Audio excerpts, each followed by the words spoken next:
Hi guys, welcome to Financial Friday. Today I am going to share with you 3 things I should have done in 2020 to help me financially now. 3 things I didn't do in 2020 that I should have done to help me financially today. Thing number 1, I should have invested in properties. Why am I saying this? In 2020, as we all might know, the properties, the interest rate was pretty low. The interest rates were 2020, 2021, the interest rates were below 5%, 2%, 3%. That was the time to buy a property.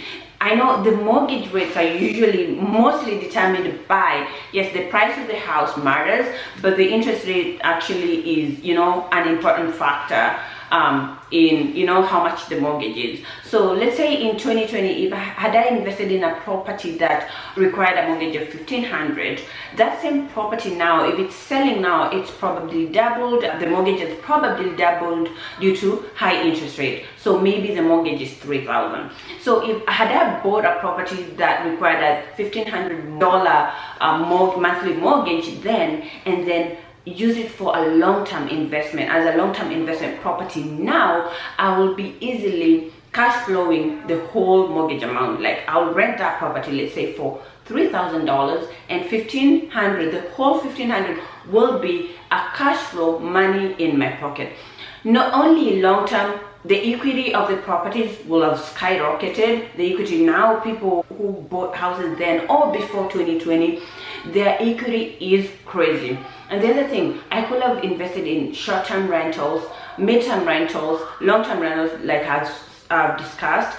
But let's say short-term rentals. We know Airbnb got crazy during the pandemic. Even now it's going crazy. I know some states are getting stricter with their Airbnb laws, but people were using Airbnbs. There was a lot of travel nurses traveling to different places that you could rent those properties to them, done not only short-term, mid-term rentals to them, and made crazy amount of money. So I should have bought properties, some properties all over the nation, not just in one location.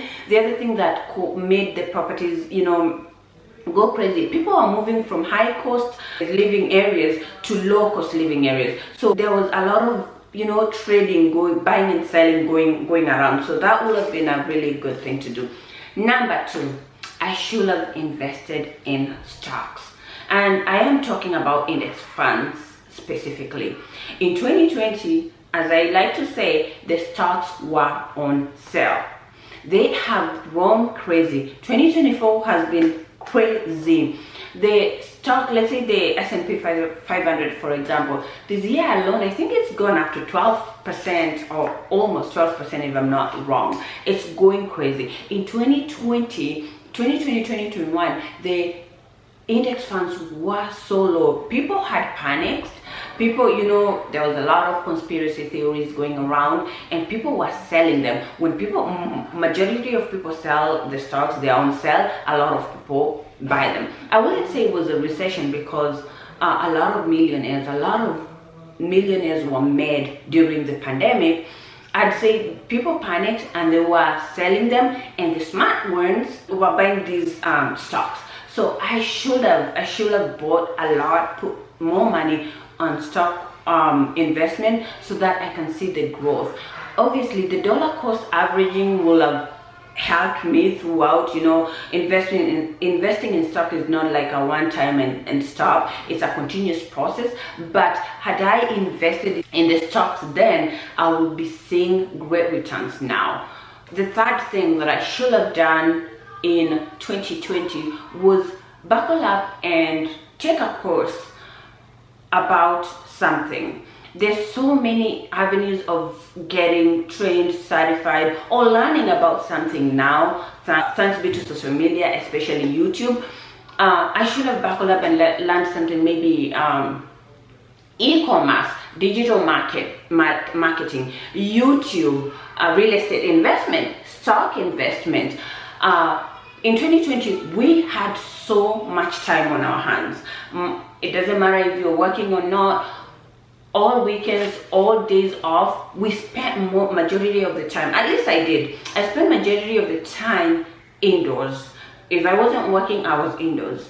We didn't go places, we didn't go to the malls, we didn't go, do the activities that we normally do, or we normally did before the pandemic. So we were mostly at home. The Netflix viewership went up. You remember, people were watching Who Killed Who, that the show that everybody was watching. Everybody was just Netflix recommending shows. People watch all shows on Netflix. They're like, I'm done watching Netflix. I could have spent some of that time, maybe let's say 5 hours. I could have dedicated 5 hours a week to study something that will help me now. 5 hours a week is how many hours? 5 hours a week in a month, that is 20 hours a month. For 6 months, that is 120 hours. So let's say I had started June or maybe July of 2020. By 2021 January, February, or by when the pandemic kind of subsided, I could have gained a lot of knowledge. I could have done something out of myself, and I could have been using the skills that I learned from then. Now I could have been putting them into practice: e-commerce, digital marketing, YouTube, real estate investment, stock investment, many other things that probably I will have. These are some of the things that interest me. I'm sure there are so many other things that we could have learned if we wanted to. So am I regretting? Maybe not though. The best time was then. The best time was 2020, but the second best time is now. So all these things: real estate investment, buying properties to invest, buying investment properties, investing in the stock market, and learning something aside hustle to help you or help me. Those things can still be done now, and you can still do better. Let's say if you buy a property now, it will probably appreciate. Real estate the same, dollar cost, not real estate, I mean stock the same, dollar cost averaging. The stock market is not a one and done thing. You don't just put a chunk of money and leave it. Well, that would be good if you have a lot of money, but it's continuous investment. So dollar cost averaging, so continuously investing in the stock market, joining the big guys. And the other thing, learning something like an e-commerce, something to help you make money on the side, or something that can, like YouTube, for example. If you learn how to do YouTube or digital marketing, social media marketing, those are really good side hustles that somebody can have. And slowly incremental learning, a few hours a week, a few hours a day, a few hours a month can over time build up into something huge.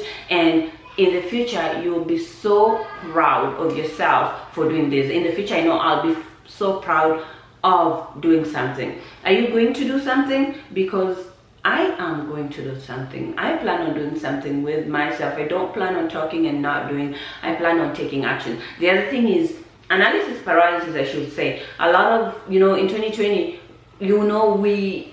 most people will look at it, they're like, I'm so afraid. You analyze, but don't take action. So this is the year we're going to take action and do something that our future self will be so proud of us. Thank you so much for watching, and if you've stayed all these, you've watched this video till the end, I really thank you, and I hope you come back for the next one and the next one, and I hope you subscribe, like, share, and keep coming back and watching more. Thank you. Bye.